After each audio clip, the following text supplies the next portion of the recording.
Espíritu Santo, abre nuestros ojos y miraremos las maravillas del Hijo, a la gloria del Padre. Amén. Podéis sentaros.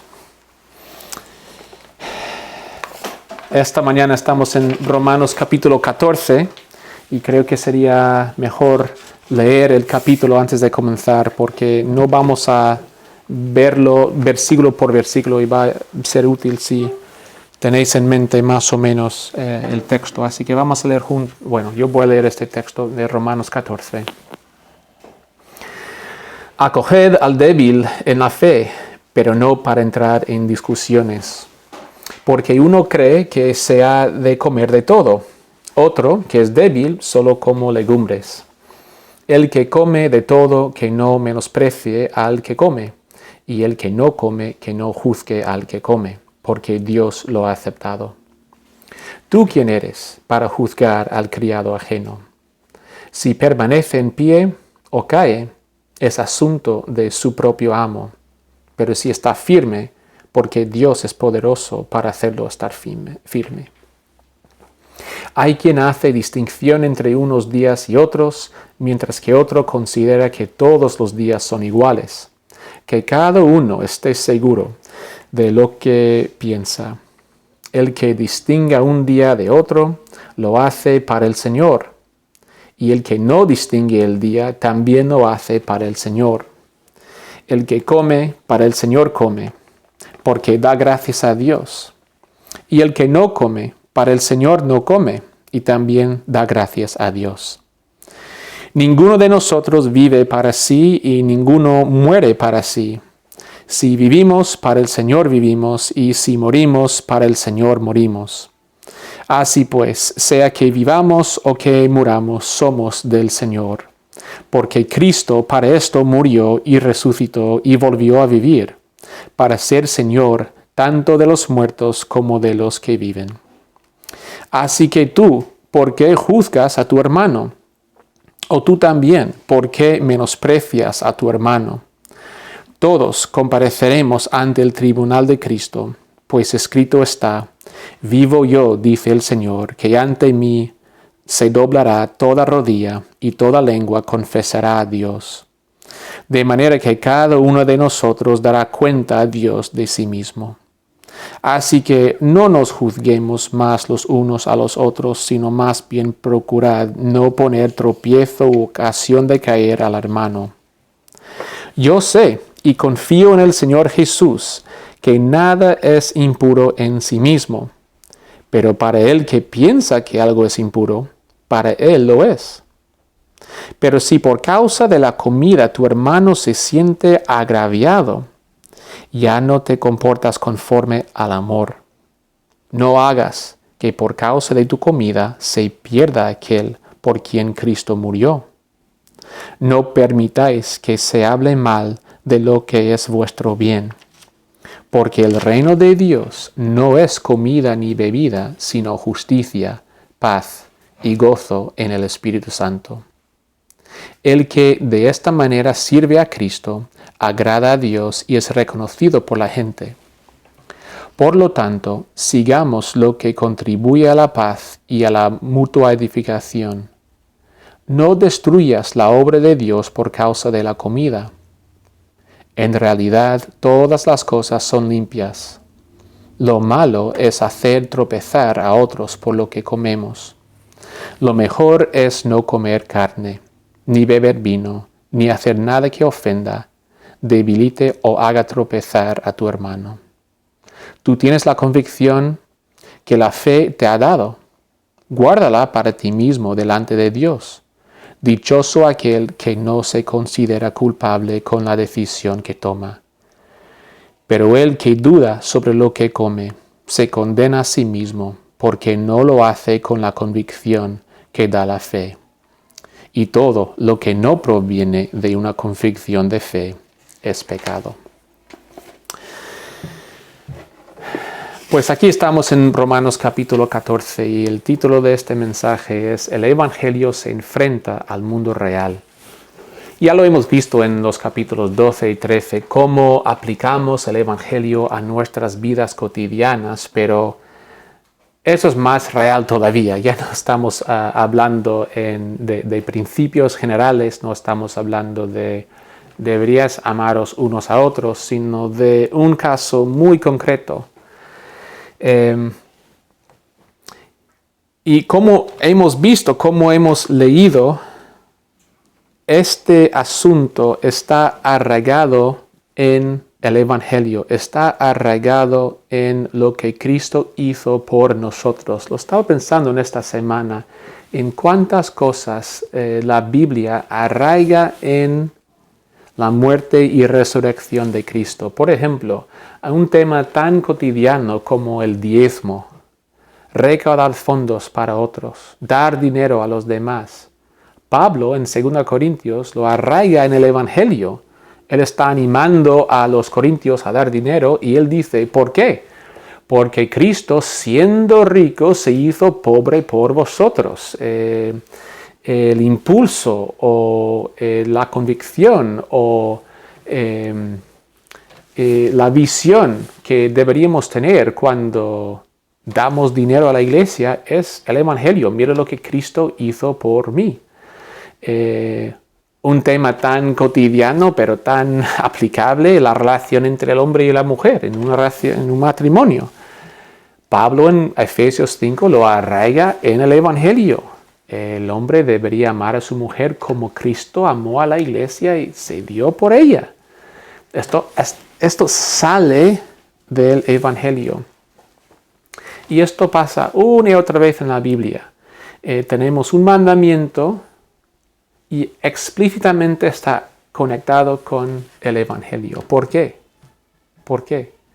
Porque la experiencia de Cristo, de Dios humillándose, muriendo por nuestros pecados y siendo glorificado después, siendo resucitado, ese acto de humillación y glorificación, de humillación voluntaria y glorificación por Dios, esto es la historia humana.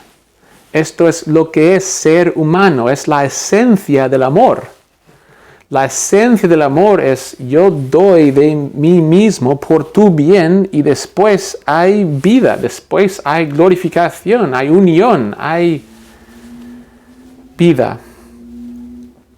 Así que una vez más, en este texto, Pablo está llamándonos a pensar una vez más en el Evangelio. Y aquí, de entrada, os quiero preguntar, y una vez más, cuando digo os quiero preguntar, estoy hablando a mí mismo, pero ¿está tu vida regida por el Evangelio? Es decir, cuando tú piensas, ¿qué debo hacer en esta circunstancia? ¿Cómo debería vivir?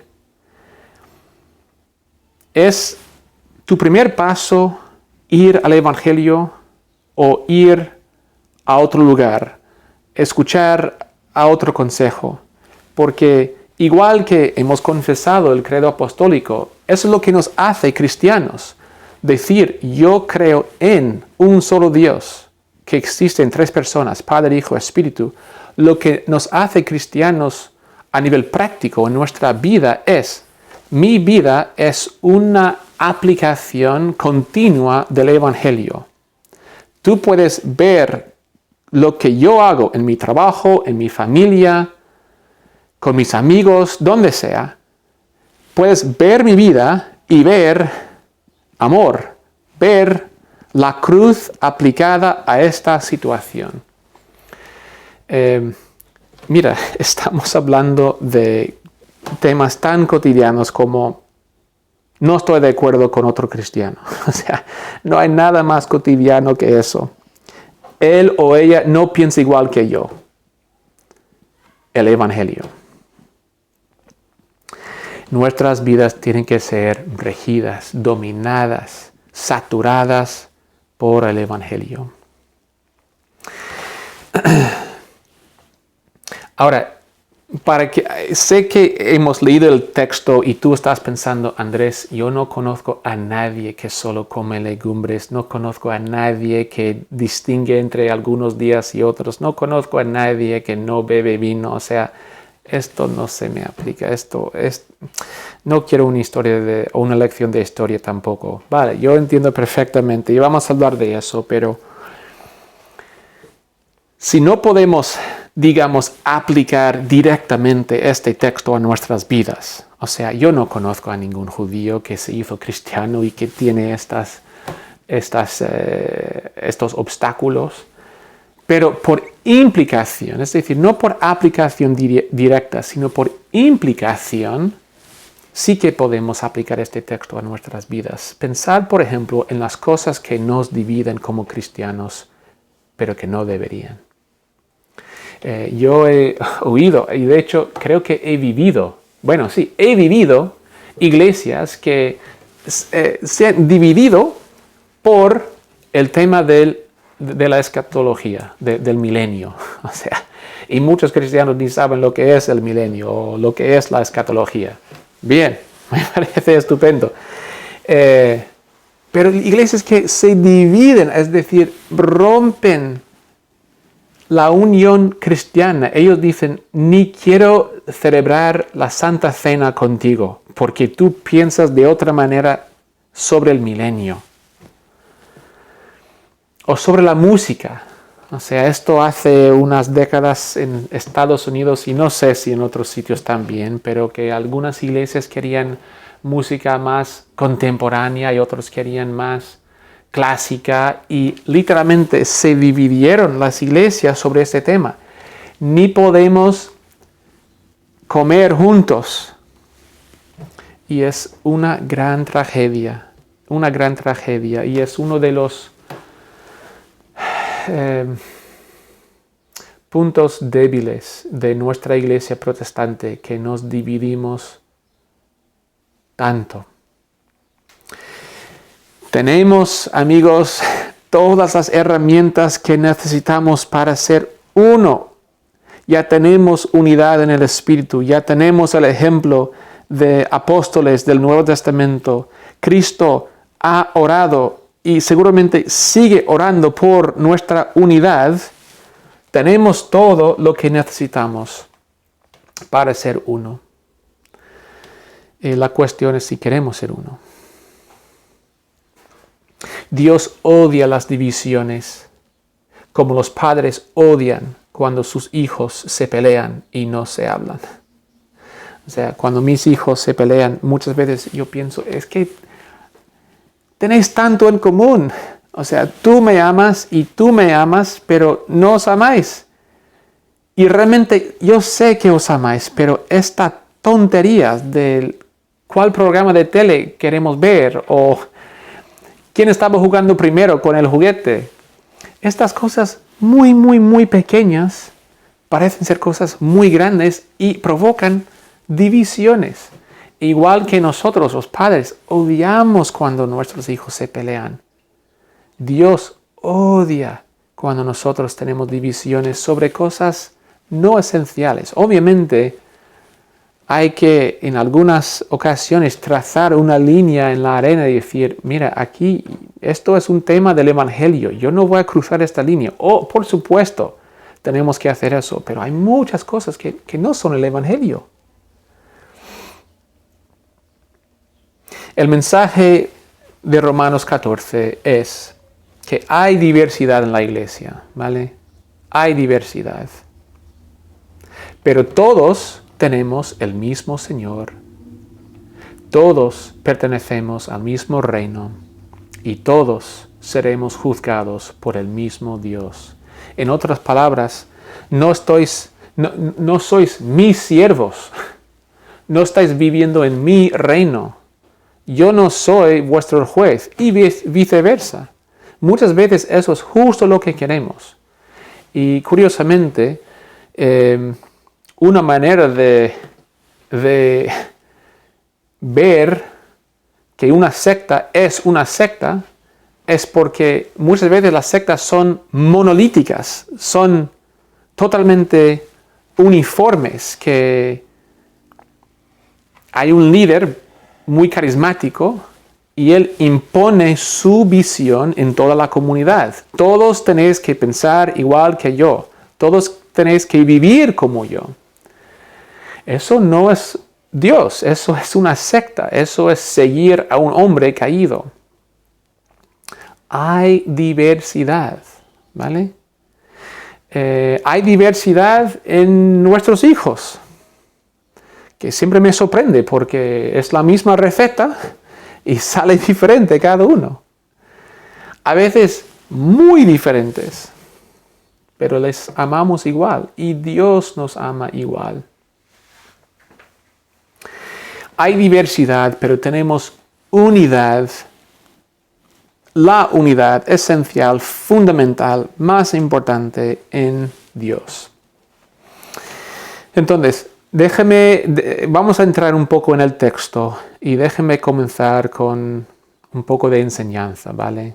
Vamos a poder sacar alguna aplicación de esto, pero todo gira en torno de esta cuestión de quiénes son los fuertes y quiénes son los débiles, ¿vale? ¿Quiénes son los débiles en este texto? Pues el texto solo nos da 3 pistas. Nunca identifica los débiles, nos da 3 pistas. Número 1, en el versículo 2 dice que solo comen legumbres. En el versículo 5, que hacen distinción entre unos días y otros. En el versículo 21 dice que no beben vino. Legumbres, días y vino. Ahí hay un montón de teorías sobre quiénes pueden ser, pero parece que la postura mayoritaria entre los académicos y la postura que más satisfactoria de estas pistas que tenemos es que los débiles en este texto probablemente son judeocristianos, principalmente judeocristianos, y quizá algunos temerosos de Dios, algunos gentiles que vivían como judíos, y que los fuertes son gentiles y quizá algunos judeocristianos como Pablo, que están un poco más iluminados, un poco más maduros en la fe. Ahora, de entrada quiero decir que cuando Pablo usa las palabras débil y fuerte, no está hablando de compromiso, ¿vale? Pablo no está diciendo aquí que probablemente los judíos, que ahora son cristianos, que ellos están menos comprometidos a la fe, ¿vale? Y es algo que recordar en nuestro contexto, ¿vale? Vamos a ver las aplicaciones, pero cuando vemos a alguien que no piensa igual que nosotros, es incorrecto sacar inmediatamente la conclusión es que están menos comprometidos con el Señor que yo. No estamos hablando de eso, ¿vale? Tampoco es cuestión de pecado. Aquí el débil no se refiere a alguien que siempre está pecando, no. Débil tiene que ver con alguien que está menos desarrollado en asimilar las implicaciones de la venida, la muerte, la resurrección de Cristo y su cumplimiento del Antiguo Testamento. ¿Vale? Como Cristo cambia mi vida, y de sacarlo de nivel teórico a la vida práctica, la gente que no está tan desarrollada, tan madura en ese proceso, ellos son los débiles en este contexto, ¿vale? Y eso es una situación muy concreta y muy puntual que tiene que ver con la transición del Antiguo Testamento al Nuevo Testamento. Por ejemplo, en el Antiguo Testamento hubo muchas leyes, muchas normas que preparaban a la gente, a los judíos, para el Mesías, ¿no? Y parte de esas leyes eran no comer ciertas cosas y observar ciertos días. O sea, y todos los judíos seguían estas normas. Y viene Jesús. Y él dice, por ejemplo, en Marcos capítulo 7, él dice, no es la comida que entra, que hace inmundo al hombre, sino lo que sale del corazón, eso es lo que le hace inmundo. Y lo que pone Marcos como una nota editorial él dice que así declaró que toda la comida o todos los alimentos son limpios. Todos los alimentos son limpios. Eso para un judío era impensable, y de hecho en Hechos 10 Dios tuvo que dar una visión especial a Pedro para enseñarle, mira, tú puedes comer de todo. ¿Y qué dijo Pedro al comienzo? No, Señor, yo no voy a comer eso. ¿Ve? Es poder asimilar el cambio que Cristo trae a nuestras vidas. Incluso lo podemos saber a nivel teórico, pero poder cruzar la línea y aplicarlo en mi vida personal, eso cuesta, eso es difícil.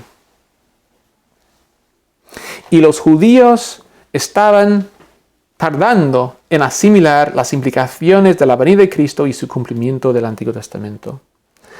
Esto, por cierto, ocurre en nuestros días, o sea, no específicamente con el Antiguo Testamento y Nuevo Testamento, pero, por ejemplo, imaginaos a un musulmán que se hace cristiano, ¿vale?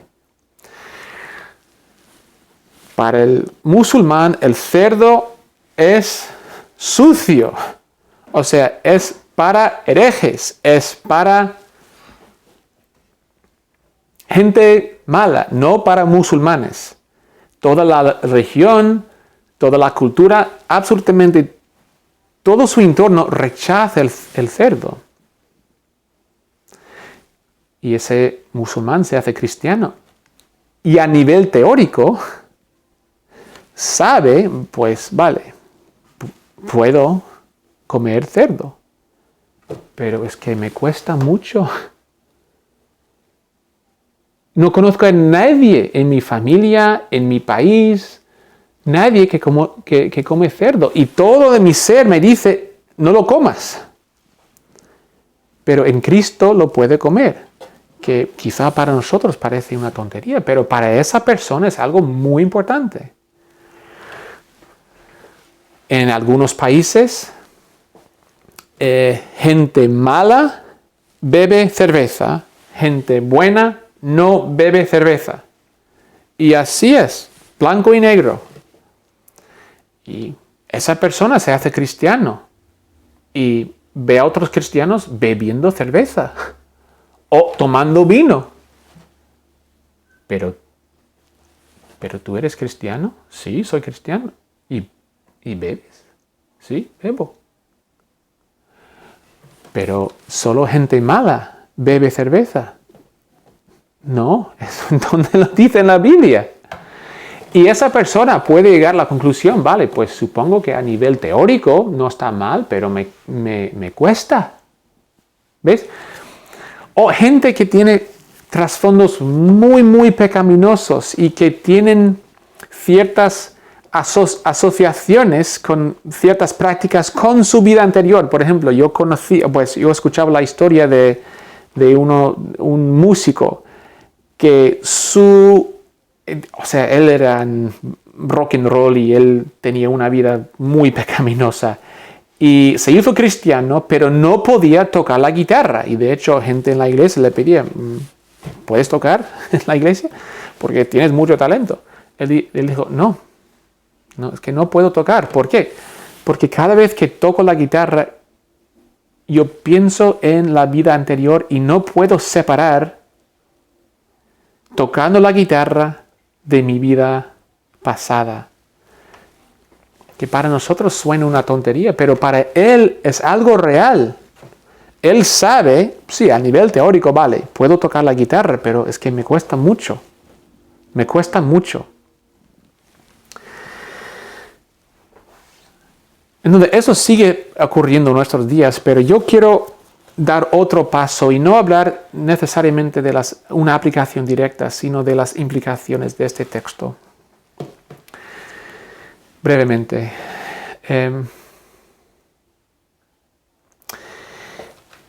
El tema central, lo que realmente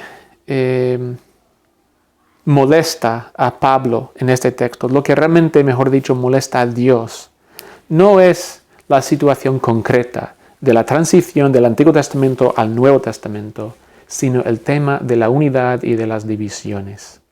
Eso realmente es el tema principal de este texto.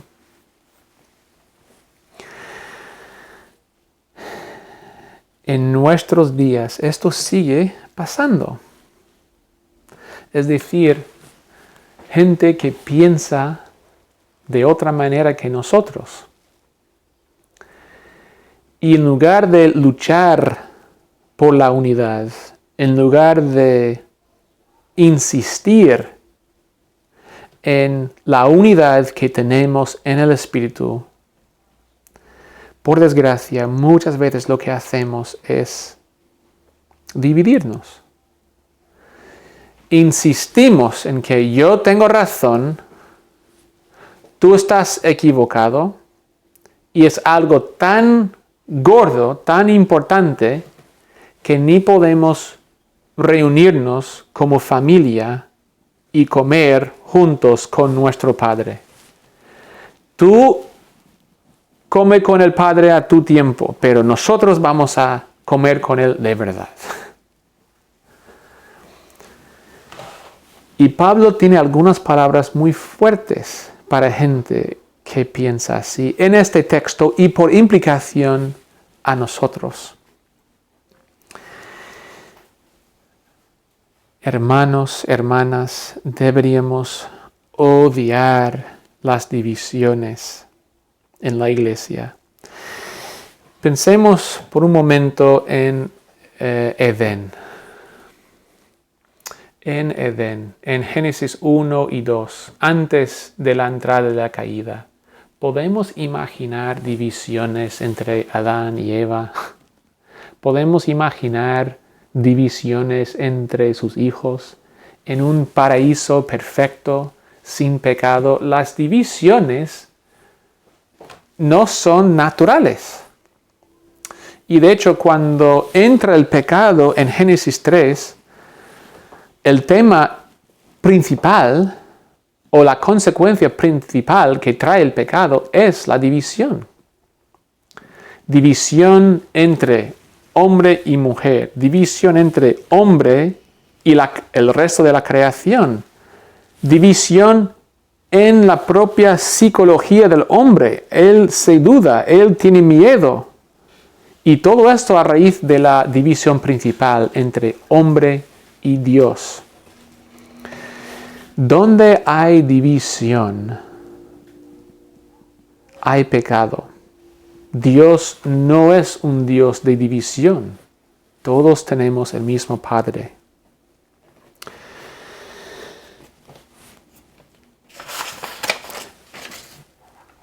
Vamos a ver ahora el mandamiento clave de este texto y la prohibición clave, ¿vale? El mandamiento clave se encuentra allí en el versículo 1 y realmente es la primera palabra. Acoged al débil en la fe. Por cierto, Pablo tiene palabras para los fuertes en este texto y no para los débiles. Por lo menos aquí, en este momento, él se dirige a los fuertes. Y vamos a hablar de los fuertes aquí. Acoger es una palabra bastante importante o fuerte, por decirlo así, en el sentido de que no significa lo que queremos que signifique. Muchas veces cuando yo sé que soy el fuerte y ahí le veo el débil, queremos que acoger signifique algo como aguantar, soportar. Vale, pues no estoy feliz, no estoy contento, no me alegro de verte, pero te permito disfrutar de mi presencia. Es lo que queremos en la carne. O muchas veces, si no lo queremos, es lo que hacemos. Es lo que yo hago. La palabra acoger o recibir o aceptar significa recibir en casa o incluso en el grupo de amigos. ¿Vale? Piensa en cómo tratas o cómo deberías tratar a los invitados a tu casa. ¿Cómo les vas a tratar? ¿Va a estar triste? ¿Va a estar enfadado? Sí, ven a mi casa, vamos a cenar y pasar todo el tiempo enfadado con esa persona. ¿Eso es lo que vas a hacer como anfitrión? ¿O vas a abrazar, abrir tu casa y disfrutar el tiempo con ellos? Es lo que significa la palabra. Porque fijaos en... Allí dice, acoged al débil. Ahora vamos a ir al versículo 3 y vamos a ver la misma palabra. Acoged al débil es el mandamiento que para los fuertes. Versículo 3. El que come de todo, que no menosprecie al que no come, y el que no come, que no juzgue al que come, porque Dios lo ha... Y es la misma palabra en el griego. Sé que en esta traducción es diferente, pero es la misma palabra. Dios lo ha aceptado o Dios lo ha acogido. ¿Vale? Piensa en ti mismo. ¿Cómo quieres que Dios te trate? Hoy, Andrés. Es que Andrés me molesta, pero hice una promesa que yo voy a salvar a todos que me clamen, así que supongo que Andrés también puede entrar en la familia, pero por favor, cállate, ¿vale? Hay una silla muy lejos de mí, por favor, siéntate allí y por favor, no me hables. Así es como Dios nos ha aceptado. No. Dios abrió su ser a nosotros. Todo lo que tengo es tuyo. La ilustración que Dios nos dio para comunicar su amor por nosotros es el matrimonio. ¿Cómo se casa el hombre con la mujer de sus sueños? Tengo que casarme con ella. ¿Es hoy? ¿No puede ser mañana? ¿O no podemos tener más tiempo para pensarlo? ¿O puede seguir viviendo con sus padres? ¿O tener habitaciones diferentes? O sea, ¿así es como se casa el hombre con su mujer? ¿O dice, por fin puedo estar con ella? Pues es lo que Dios hizo con nosotros y eso es lo que deberíamos hacer con los débiles y por implicación es lo que deberíamos hacer con cada cristiano que tenemos en la iglesia. De ver en la otra persona a alguien creado a la imagen de Dios. Alguien con quien queremos una relación íntima y profunda. Y sé que es imposible, ¿vale? Yo sé que es imposible tener una relación personal e íntima con 100 personas.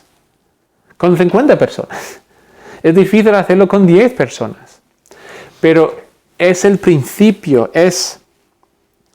yo estoy dispuesto, mi corazón está abierto a los demás. No cierro mi corazón a ellos.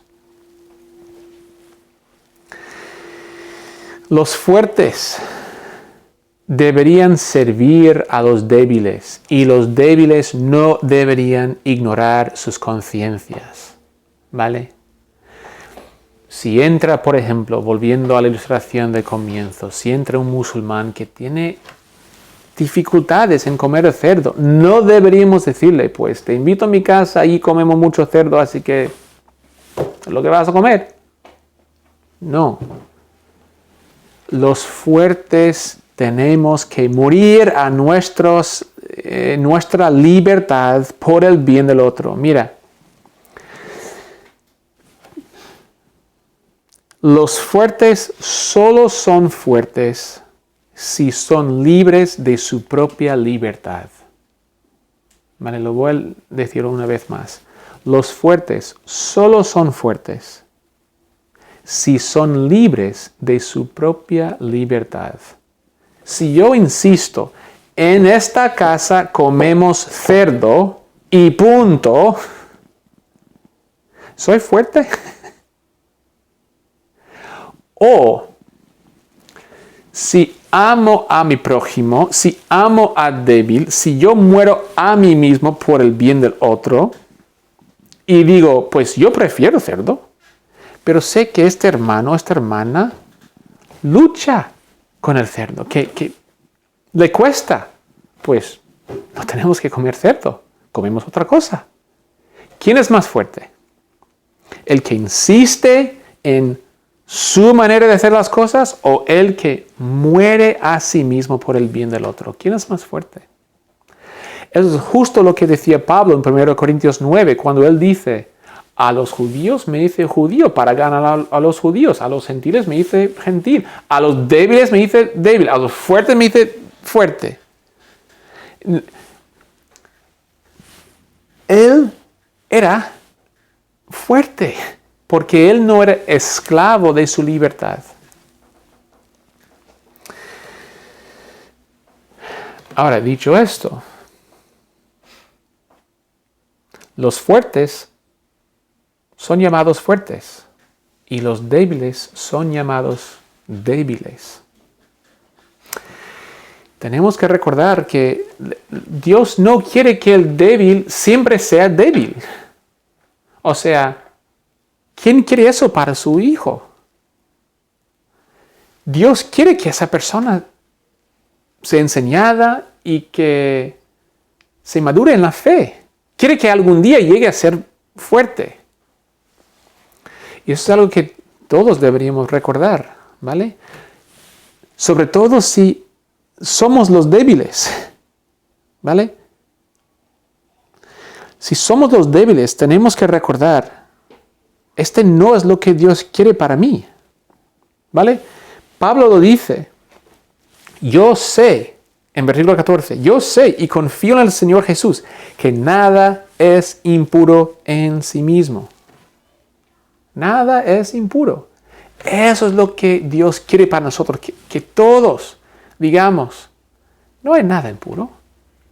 Que disfrutemos de la libertad que Dios nos ofrece. Eso es lo que Dios quiere para nosotros. Así que si tú eres el débil en alguna circunstancia, reconoce que eres débil.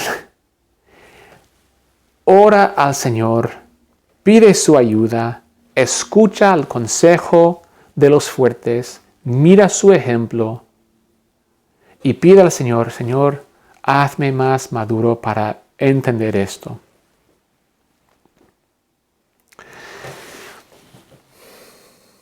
Un aviso a los fuertes, para que lo tomemos en serio. Vale, id conmigo al versículo 20. Fijaos en el lenguaje. Pablo usa varias frases para hablar de las consecuencias de cuando los fuertes no toman en cuenta a los débiles, pero este es el más fuerte. El versículo 20, no destruyas la obra de Dios por causa de la comida. La palabra que Pablo usa ahí, destruir, es igual de fuerte que la palabra española destruir. Pensad en destruir a alguien. Destruir. Nosotros por nuestras acciones podemos destruir al hermano débil. Tenemos que tomar esto muy en serio. Y por implicación, por favor,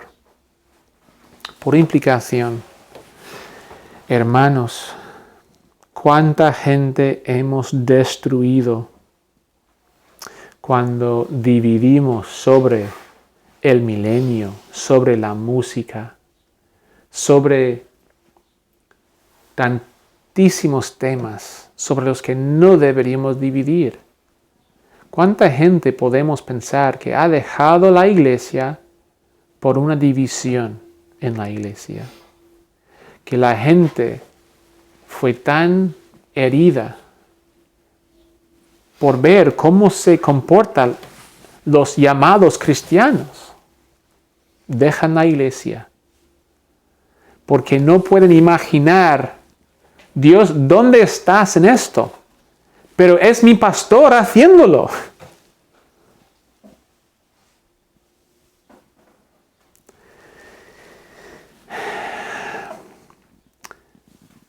Es un poder tremendo que tenemos para destruir a otros con nuestro comportamiento. Pero recordar, tenemos la capacidad de dar vida a otros también. Dar vida a otros para ver en una pelea entre cristianos, ver a alguien humillarse, ver a alguien de verdad buscar el bien del otro.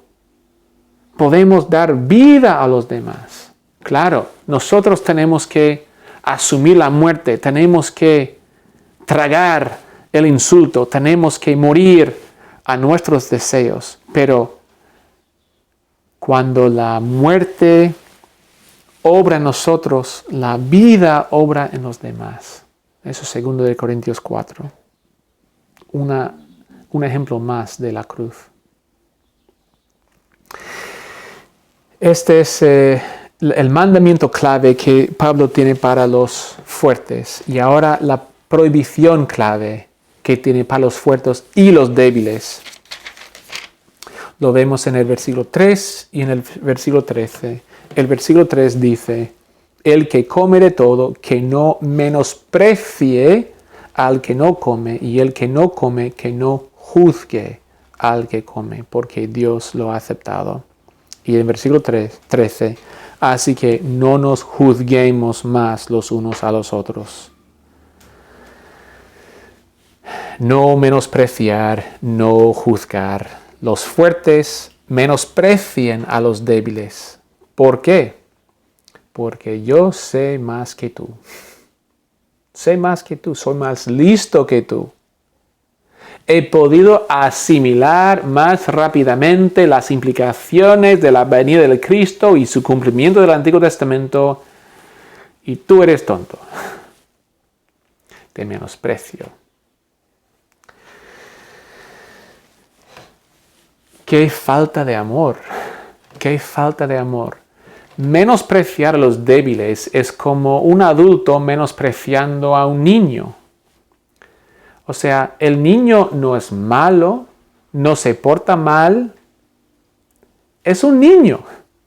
No ha podido asimilar la vida como un adulto. ¿Cómo vamos a menospreciar a un niño? Más bien deberíamos respetar, amar, enseñar al niño, ¿no?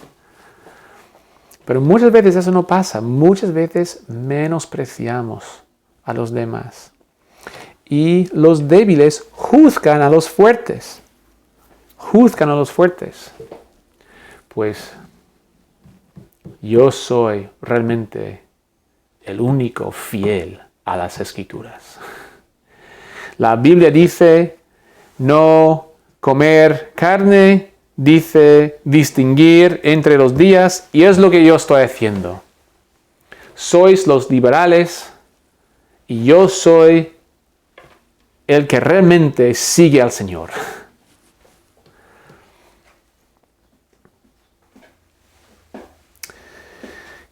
Y es una falta total de conocimiento. Si el pecado del fuerte es el pecado o la falta de amor, el pecado de los débiles es falta de conocimiento. Ellos no saben.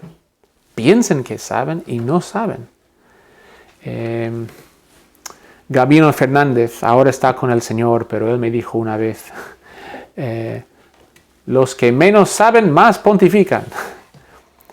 Y es cierto, yo lo he visto, no solamente en la iglesia, sino fuera también. Los que menos saben más pontifican. Y juzgan a los fuertes. No podemos menospreciar ni juzgar. Pero muchas veces así es como tratamos muchas veces a otros cristianos. Hermano, hermana, hay diversidad en la iglesia. Hay diversidad en una familia, ¿no? Cuando tenemos niños de varias edades, algunos son más maduros que otros, pero lo que no queremos es que los mayores menosprecien a los menores. Y no queremos que los menores juzguen a los mayores. Lo que queremos es que cada uno nos siga, ¿no? Y que ellos viven en paz. Es lo que queremos. Id conmigo, por favor, a Romanos 15, porque vamos a terminar aquí. Romanos 15 y ver cómo Pablo arraiga todo esto en el Evangelio. Versículo 1. Así que los que somos fuertes en la fe debemos soportar las flaquezas de los débiles en lugar de hacer lo que a nosotros nos agrada. Cada uno de nosotros debe procurar agradar a su prójimo en lo que es bueno, con el fin de edificarlo. ¿Por qué, Pablo? ¿Por qué nos pides esto? Versículo 3.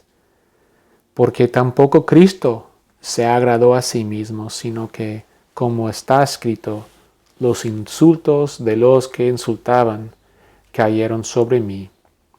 Todas las cosas que se escribieron en el pasado se escribieron para nuestra enseñanza, con el fin de que tengamos esperanza por medio de la paciencia y el consuelo de las Escrituras.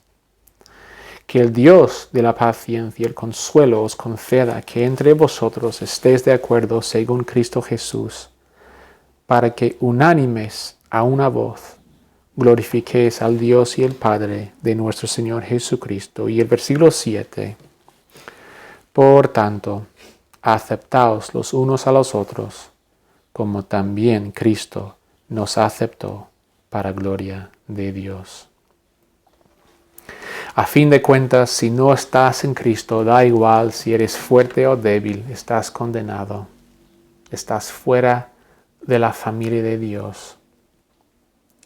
Cristo, hoy, como todos los días, se ofrece para perdonarte, para cambiar tu vida, para ofrecerte una nueva identidad, para invitarte a formar parte de su familia, para que tú puedas, con fuertes y con débiles, con gente de izquierda y de derecha, con gente rica y pobre, puedas sentarte a la mesa con ellos, mirarles y decirles, tú y yo somos muy diferentes,